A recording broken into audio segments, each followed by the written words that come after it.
Today, we're recapping the fantasy comedy movie It's a Boy-Girl Thing. Spoilers ahead. Nell Bedworth reads Shakespeare in her room. Her peaceful quiet is disrupted by Woody Dean, the varsity player next door who loves hip-hop and partying. She demands that he turns the music down, but he refuses to turn it off unless she flashes him.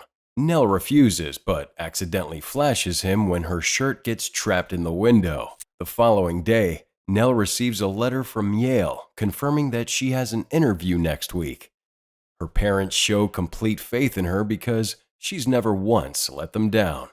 In Woody's house, his parents discuss the possibility of Woody getting scouted by a college football team. If he did land it, he would be the first member of the family to attend college.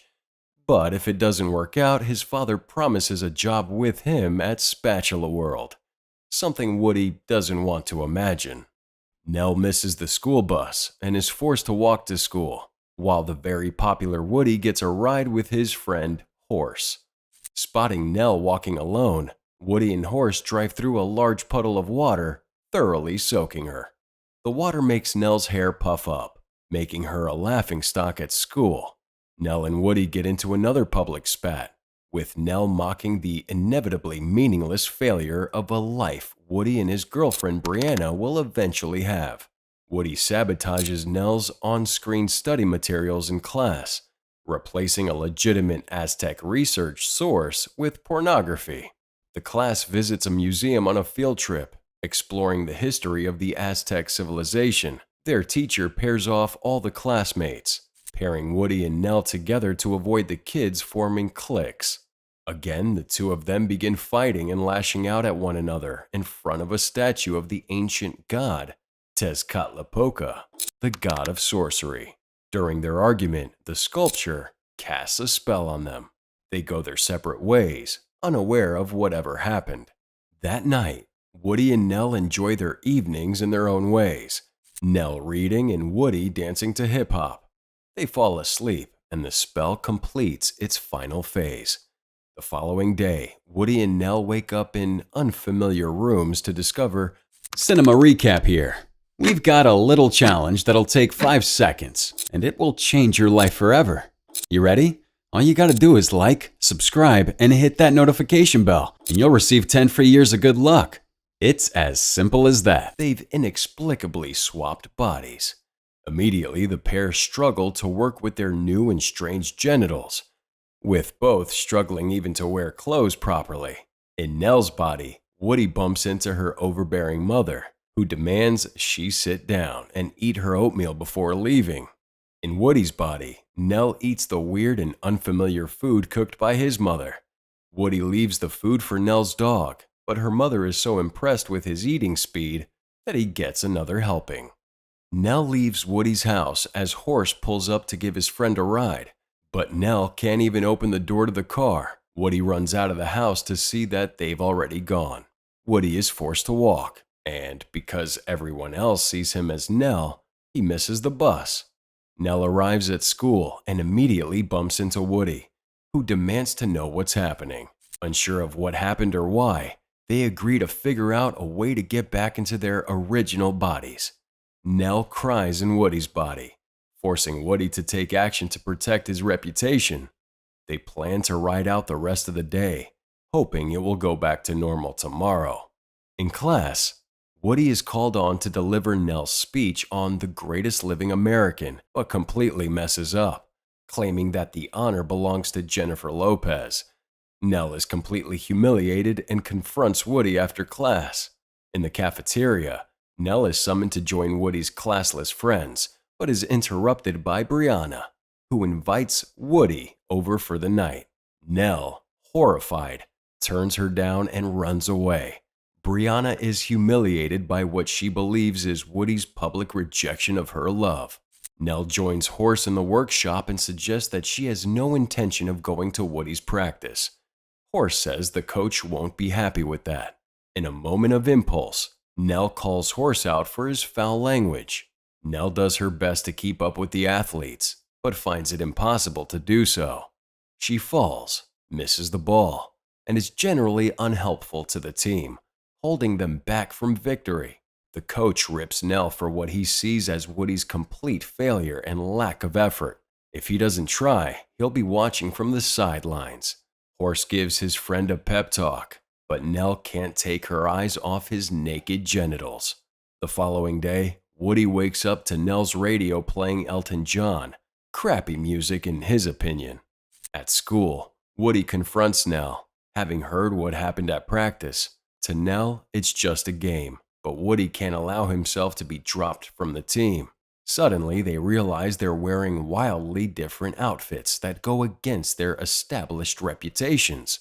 When Nell refuses to stop wearing the preppy look, Woody pledges to take action into his own hands. Next day, Woody steps off the bus in high heels and a shorter than short skirt, transforming Nell into a so-called high-class hooker. Nell tries to protect her reputation, but Woody defies it. At lunch, he eats like a pig.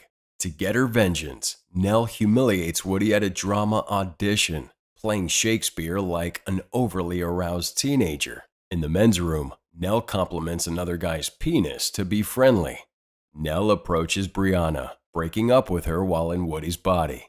Woody rushes over to get answers, but Nell is unapologetic, telling him that he'll get over it. Angry, Woody tells Nell that tonight is the night she will lose her virginity, before driving off with a biker boy, Nicky.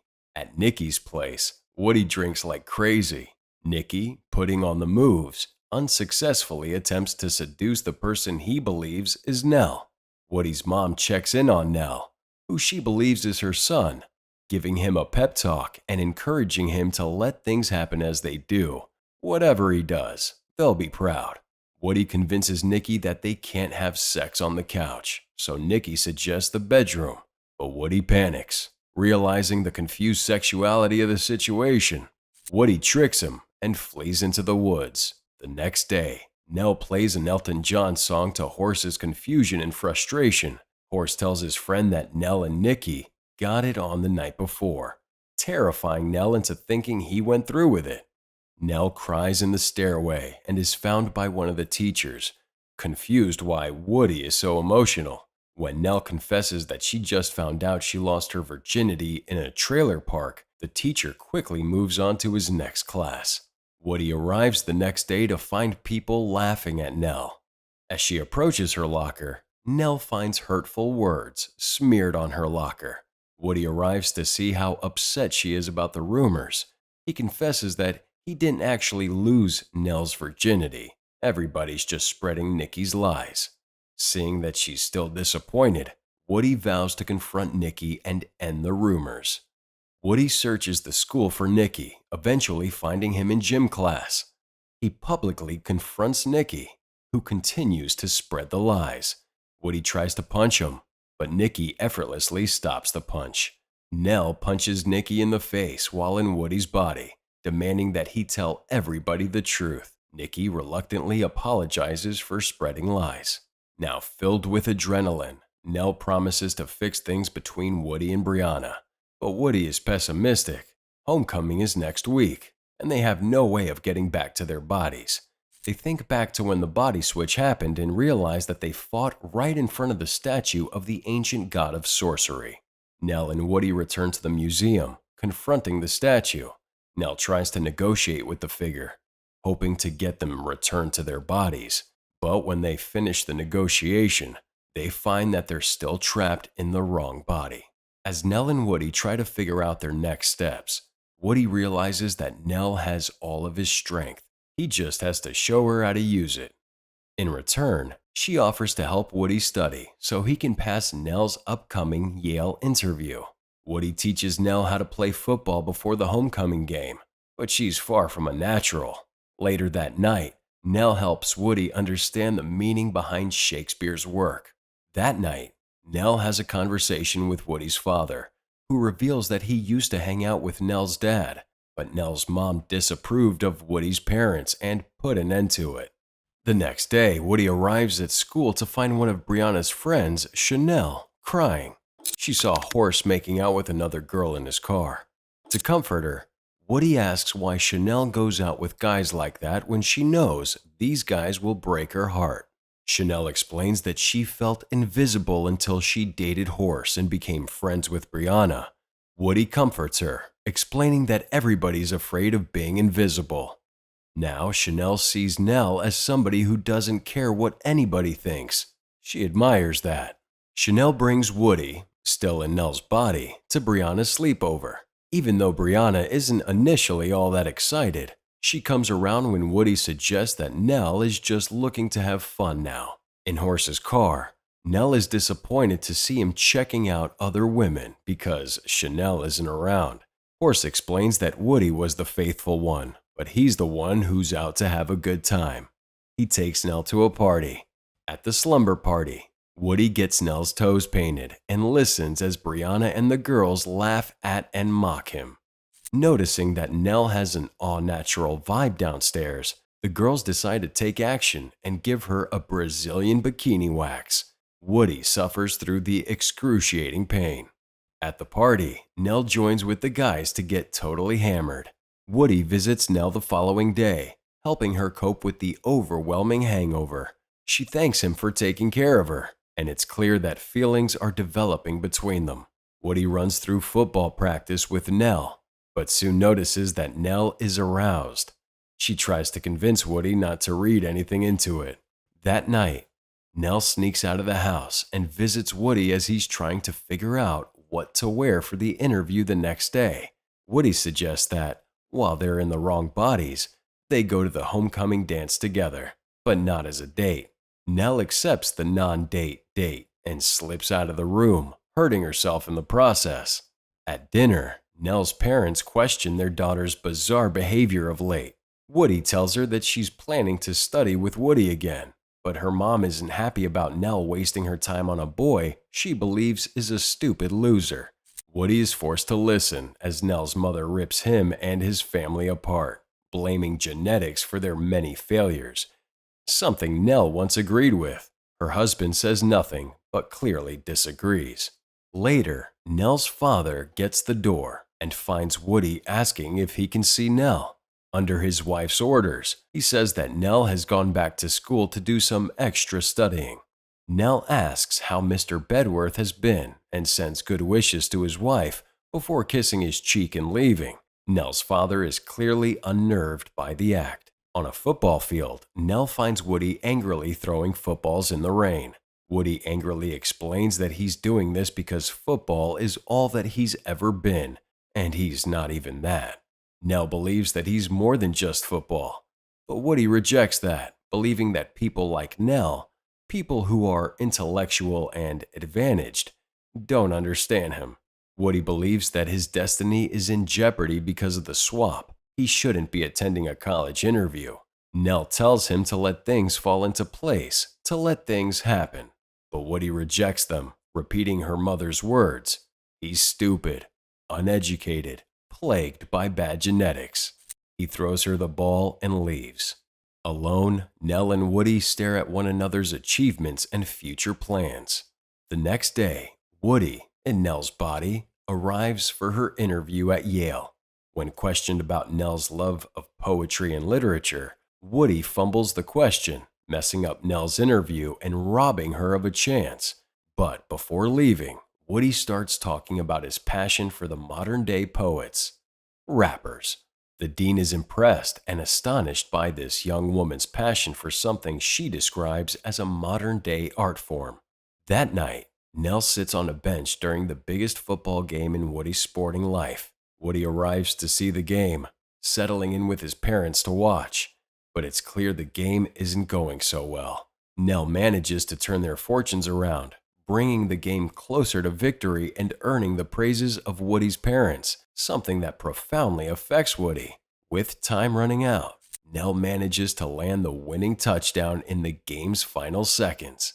After the game, Nell is approached by a college recruiter, impressed by the incredible performance, who offers him a future with his team.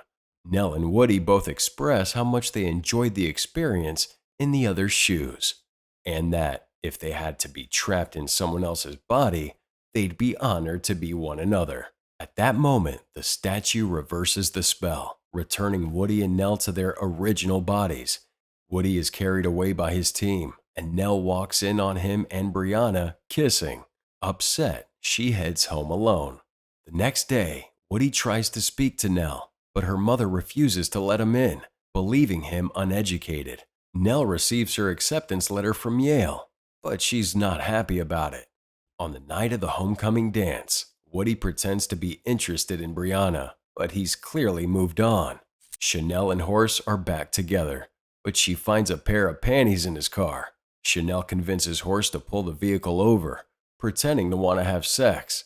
But while Horace strips in public, Chanel steals his clothes and drives away, leaving him naked in the middle of nowhere.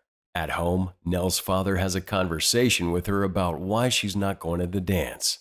She confesses that she likes Woody and is heartbroken by him going back to Brianna. Her father admits that he thinks Woody is a good one and encourages Nell to follow her heart. Knowing she didn't have anything to wear, her father reveals that he already bought her a dress and shoes, which she loves. At the dance, Woody is officially crowned homecoming king and Brianna homecoming queen. As Brianna launches into her prepared speech, Woody stares blankly ahead, feeling no joy about the situation. As they're about to take their first dance as homecoming king and queen, Woody is distracted by Nell, making her grand arrival. He breaks away from Brianna and approaches Nell, citing Shakespeare and confessing his love for her. She returns the feeling, and they kiss. Brianna, outraged, tries to stop the kiss, but Woody leaves with Nell. Chanel accidentally rips off the back of Brianna's dress, exposing her bare flesh. Horace arrives, naked and concealed only by 2 balloons. Outside their houses, Nell reveals to Woody that she got into Yale thanks to him. They share another kiss. The next day, Nell tells her mother that she's taking a year sabbatical before attending Yale. Against her mom's wishes, she heads outside, climbs into Woody's car, and the pair drive off into the distance together.